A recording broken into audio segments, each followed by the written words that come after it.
Are you ready? Yes, I'm ready to do some relationship stuff.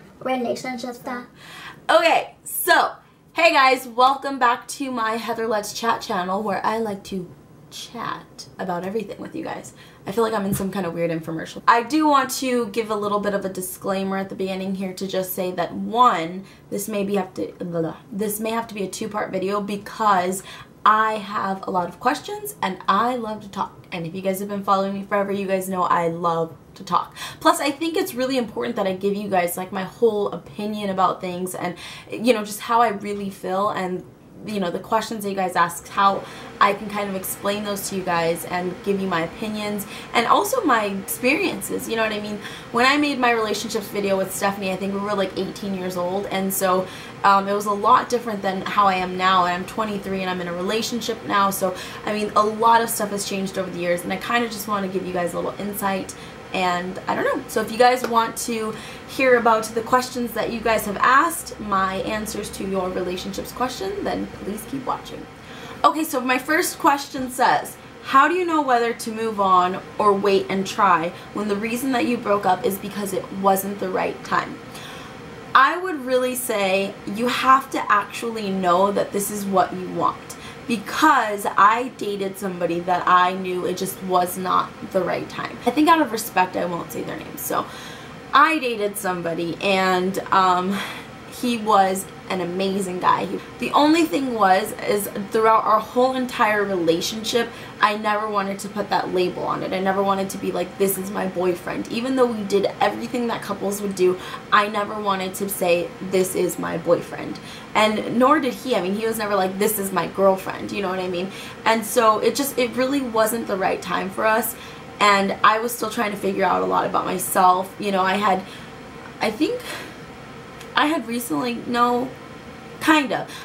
gotten out of a pretty long relationship that was, you know, pretty serious. So I was still trying to kind of like find myself and who I was and really discover like what it was I wanted. And I still took forever to figure that out. But either way, I think that you really just have to kind of know in your heart that this is what you want. Because even though it wasn't the right time for us, we didn't actually pursue anything. We actually just kind of went our separate ways. He moved out of state. I am here in Arizona still. So, I mean, you know, we grew apart in the sense of relationship. I mean, as friends, we were still really good friends. But as a relationship, it wasn't really worth it, even though we really wanted it, but the timing wasn't right. It just wasn't something that we knew in our hearts we wanted. I don't really know exactly how else I can answer that for you. Oh, also, I just want to put a little disclaimer in here. None of this was rehearsed. I'm kind of just reading and going, so I'll probably stumble over things. And again, this is just my opinion. It is not what is the right thing. It's just kind of what I think is right in my head. I don't know. So anyways, I'm going to go on to the next question. A problem I face a lot is that I can be very passionate or emotional about something I care about. Sounds normal, right? And then there are women that claim that that's a turnoff. But if I don't pay them any mind, it's a whole other issue. Is it because I just don't know what I want and they don't? Or is it because I just know what I want and they don't? Or is being emotional a problem? Well, sir, I don't think it's a problem at all to be emotional. I think that it's a good thing to kind of show that you do have some kind of side to you that is emotional. When I say emotional, I don't mean like you cry about everything, or I don't know, you know what I mean. Like, I don't mean that kind of emotional. I just mean like you want to share, like, how do I want to explain this? You want to share the good, the bad, and everything. You want to share your happiness. You want to share your sadness. You want to share your anger. You want to share everything. And that's what I mean by emotion. I don't think that that's a bad thing. I think that it's really good that if you're a passionate person, you go for something. Like, when I'm passionate about something, I go for it, and I go like 110%. So I think that's actually a really good trait. I don't necessarily see why that's too much of a turnoff, except for if you're being like a very needy, aggressive kind of person that's like, I want you, I need you, you're gonna be with me kind of thing. Then I can kind of see where that could be a little bit of a turnoff. But I think the biggest thing to do is, if you know that it's something that you want, you kind of work towards it. And if it turns out that they're not about it, and you know they're not about it, then I would say just kind of like push back. How did you move on from your first love? This is actually a really good question, and it's kind of hard for me to answer because it was something that I felt took a really long time, like a really long time.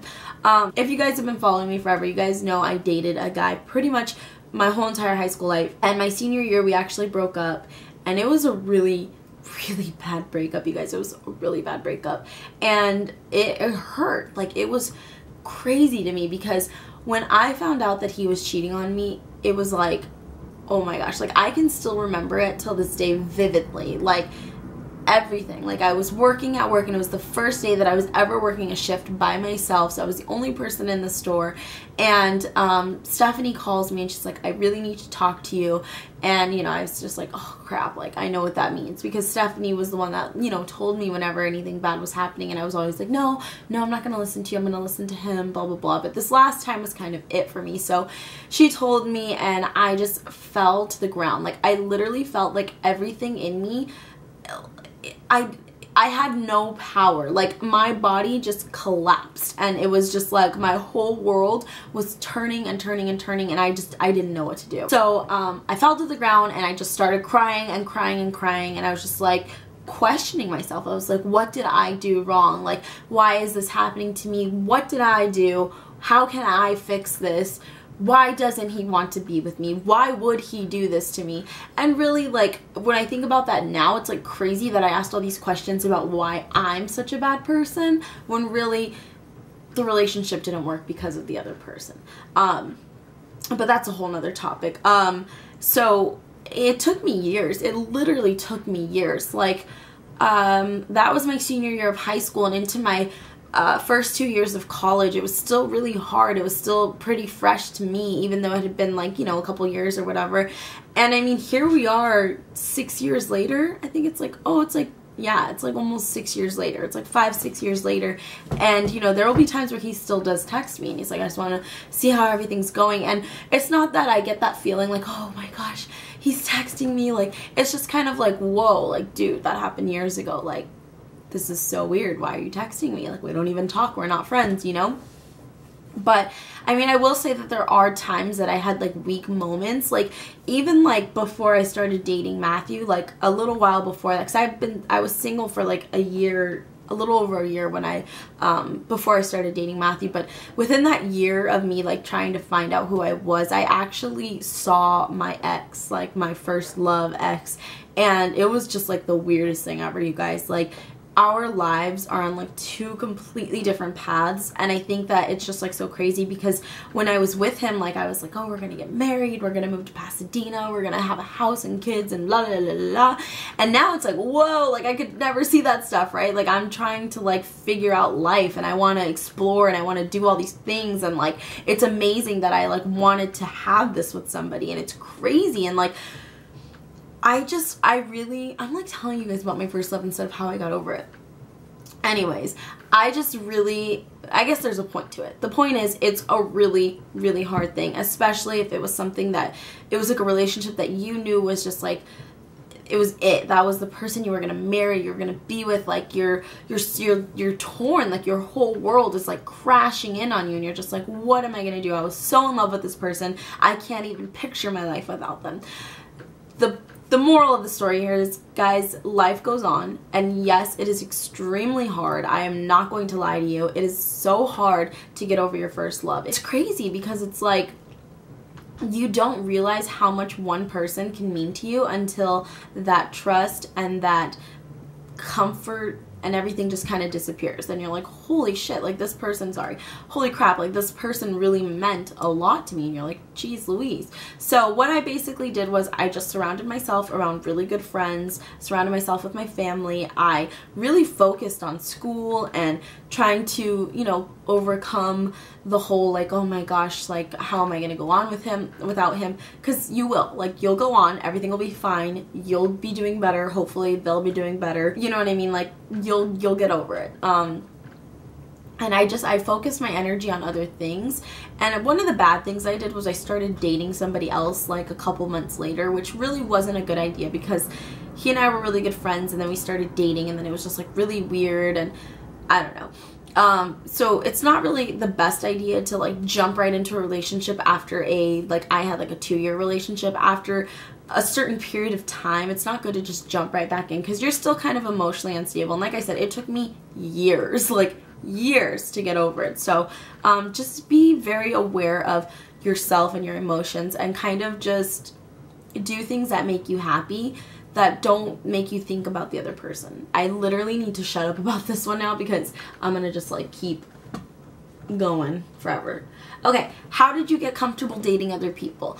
I don't know. I'm like seriously such an awkward person, especially when it comes to dating. Like, I'm so awkward. Like, I think my relationship right now with Matthew is like the first time in forever that I've actually been super comfortable in my own skin, super comfortable around him, comfortable to just be myself. Because like, if you guys really knew me in real life, you guys would be like, this chick's crazy. Because I don't know, I'm really weird, and I guess I don't show that enough to you guys, but like yesterday I went crazy psycho. I was just like super hyper, and I was like laughing at my own jokes, and he was just like, are you okay? And I'm like, whatever, like I'm weird. So it's nice to know that like I have somebody that I'm comfortable with, but it wasn't always that way. Like there were times where I was like, what am I doing? Like I don't feel right. Like there was a guy that I was kind of like not really talking to, but like he was just kind of like there, and he was there to talk to, and he was there, you know, to go out with, whatever, you know, like it was fun, but it just didn't feel right. It felt awkward. It didn't feel like there was no real connection there. And so it is a little bit difficult. Like I don't know, it's just something that you kind of have to work on as yourself, because like I said, I'm a very shy person. So it's not easy for me to like get super comfortable with somebody. Like I'm weird off the bat. So like if you can't accept that, then we're not gonna get along. Like we have this saying in our group of friends that I kind of like said, and it's just like, you can't be normal and hang out with us because it just doesn't make sense. We're all like a bunch of weirdos. So it is kind of hard for me to like get comfortable around guys, because a lot of the times I feel like guys are very like, oh, she looks a certain way, so I expect her to be a certain way, and I'm nothing like I look. I mean, I'm not saying that I'm like, oh, I'm so gorgeous, I look like a freaking class act, but I'm not. I'm just saying like, I don't look like I would be as crazy and like weird as I am, but I am. And I don't mean crazy like crazy girlfriend, I just mean crazy like I talk to the computer when I'm doing homework, like I'm weird. But anyways, so I had to just go out there and date. Basically, you have to go on dates. You have to get comfortable with like the other people, and you have to just kind of open yourself up and just be willing to talk about yourself, be willing to talk about the things that you like, because you're never going to be able to find somebody that, you know, is like truly into the things you like or has interest in them if you don't talk about what you like. So that's a huge thing. You just have to be comfortable with yourself enough to open up to somebody. Which is funny because number 6 is, I was wondering if you would help me with something. I have a lot of problems being social. The main reason is I always feel that I'm either coming on too strong with people, and sometimes I feel like I don't come on strong enough. This makes it very hard to even meet someone, sometimes because I just don't know how to be myself. Could you give me any advice? So my biggest advice for being yourself is just, like I said, really learn how to open up. It's okay to say things that you don't think are right. If it's uncomfortable, do it. If it is uncomfortable to say something, just say it, because that's what's going to really make you open up in front of this person. If you're like, okay, maybe I shouldn't say this, maybe I shouldn't show them this side of me, like I shouldn't be all crazy hyper on the first date, but it's like they need to know who the real you is. I have like a secret that I haven't told you guys, and it's that I know how to burp like a man times 100, okay? And my biggest thing is like, if I can burp in front of this person, like for instance, like I burped in front of Matthew, and he wasn't like, ew. He was just kind of like, oh my god, do it again, you know, like that's how I knew that, okay, like I can totally be comfortable with you, like we're gonna be good to go, trust me. So if it feels like it's awkward for you to like say something, just do it. Say it. Just be like, all right, I'm gonna say it, and we're gonna see where this takes me. And you can either get a good reaction or you can get a bad reaction. So, you know, I don't think it's like necessarily like you're coming on too strong to people. It's just you're showing them who you are, and if that's who you are, then show it, because you should really be comfortable as you know, you should really be comfortable saying what's on your mind or doing what you do. I don't know, if you eat your food like a slob, eat your food like a slob, so they know off the bat, you know what I'm saying? Hi Heather, I am a male viewer. I wanted to know if there's a possible way that you could regain someone's interest. I've been really interested in dating a friend I have, but she hasn't responded to my messages. I have come across clingy in the past, but I've really gained a boost in confidence. Either way, I'm going to be happy with myself, but I would like to have a girlfriend. What would you suggest I do with this situation? Thank you for your help. Thank you for your question. I would say if they're not interested, they're not interested. But girls are very, very, very sneaky, okay? Girls will act like they don't want your attention, but the second you don't give it to them, they're going to be like, where the hell's my attention? Like, why are you paying attention to me? Why aren't you texting me? Why aren't you calling me? You know what I mean? I'm not saying to play these little like, oh, I have this other girl I'm talking to kind of games, but I'm just saying, like, if she's used to you always talking to her or always trying to get her attention, don't give her attention. Like, literally don't give her attention and you will see a huge difference. I know this sounds like so immature, but it's true. Women, I'm not saying all women, but a lot of women are kind of programmed to that way. They're kind of like, oh, okay, I have your attention, so I don't really want it. And I'm not saying it's just women. Men do it too. There are people out there, let's just say people in general. There are going to be people out there that are used to getting that attention. And if you don't give them that attention, then they're going to be kind of like, wait a second, something's weird here. So just really try to give yourself and that person some space and kind of see where that goes. If they're still not interested, then I would totally say just let it go. There are plenty of fish in the sea. Plenty of them, and one day you will find the right person, so don't worry about it. It's not a huge deal for you to have to be in a relationship. When I was single for this last year, I was actually very happy to know that I could be single and be happy with myself, and it really taught me a lot about myself and being like independent. So being with someone for years and deciding to call it quits and enough is enough, but your partner doesn't want to give up on the relationship and keeps trying to get things back on track. How do you deal with that? What I would say is, if it was a healthy relationship and you could see yourself with this person, then maybe you could make things work. There's always that saying, if like our paths cross in another time or another life or whatever, I don't know what you call it, if our paths cross again in life, maybe something good could come out of it. And I truly believe that if it was meant to be, maybe later on in life it will be. If not, if it wasn't a healthy relationship or it wasn't something that you could see yourself really being happy in, I'd say don't even deal with it. Just let it go. Try to just kind of let them know in the best way you can, hey, you know, like maybe later on down the road we can be friends, but right now at this moment it's just best if we kind of let each other be, give each other space, kind of, you know, do our own thing, and you know, as healthy as you can possibly make it. Just let them know that you need your space. And it is going to be hard because you were dating for years, and you know, having somebody constantly trying to come back into your life is hard to deal with, and you'll feel very vulnerable at times. But you really just have to think about, in the end, what is best for you and what's going to make you happy. And if you don't see yourself being happy with this person, then don't force it. Do exes always come back around, specifically men? You know, I would not be the best person to ask, because a lot of times my exes did always come back into my life. And I think a lot of it has to do with some of the, like, a lot of it has to do with the fact that most of my exes, we kind of broke up on good terms. But even like the one that basically broke my heart, he still comes back 5-6 years later. I wouldn't say that it's all men. I wouldn't say that it's all women. I wouldn't say that all people always come back.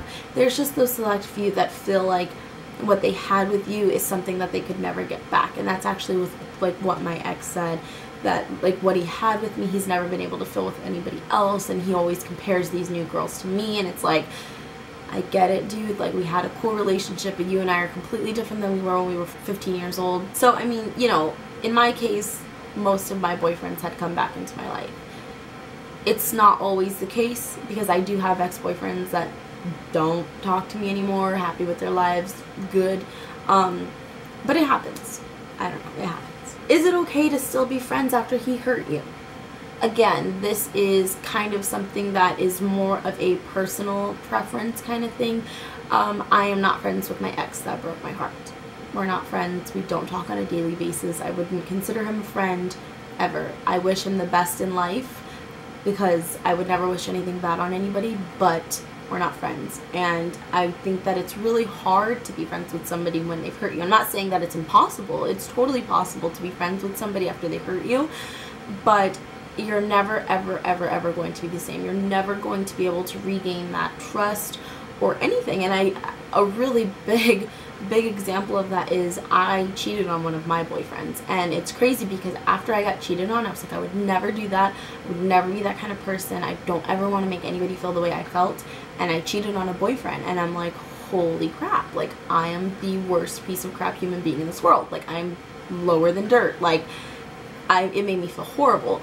And I really didn't even want to be his friend after that, because I'm like, you don't deserve to be put in this kind of pain. Like, to look at me is just to look at somebody and be like, you broke my heart. You know what I mean? So it's really kind of like a personal preference and how that other person feels also.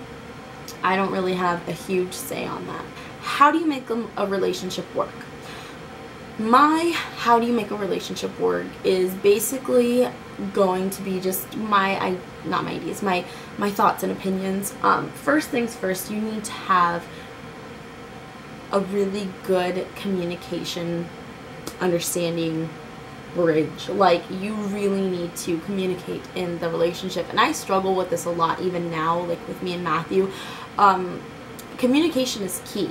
Talking to the person about how you feel, or, you know, something that's bothering you or anything like that, is just really going to alleviate any kind of aggression or passive behaviors or anything like that, because the other person knows how you're feeling, and you know how you're feeling, and you know how they're feeling, and it's just better to have that really good open communication.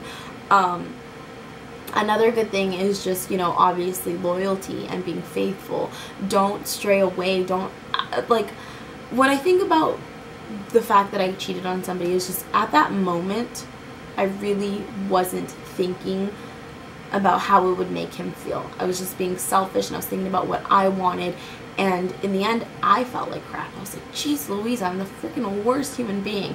And like I said, I never wanted to be that person. So, like, breaking that trust and that loyalty and faithfulness is like one of the worst feelings ever. And you can't have a relationship without trust. It is a true saying, you cannot have a relationship without trust, because even after I cheated on him, we tried to, like, make things work again, and he always questioned me. He always went through my phone. He was crazy about it. And I mean, he had every right to think crazy, because, like, I broke his freaking heart. But you can't have a relationship without trust. So trust is a huge thing. Communication is key. Being faithful is also huge. And again, just being yourselves around each other, really being yourself, and letting that person see who you are, all sides of your spectrum, every single color of it, your good sides, your bad sides, your angry sides, your happy sides, your tired sides, like, everything about you. Let them see it, and let them kind of learn how to deal with you and your emotions and everything, because it's really a huge thing to understand how somebody works. Because there are so many times that I've had, you know, like, arguments with a boyfriend because we don't understand each other, and we don't understand how the other person processes and thinks. Everybody deals with everything differently, and if you can keep that in your head, it's going to be a lot easier for you to maintain a good relationship. Bum, ba, da, bum. Can you still be friends with your first love? Is it that once you love them, you can't be friends with them just because the feelings and the connections will still be there? Okay, again, back to my first love thing. We are not friends.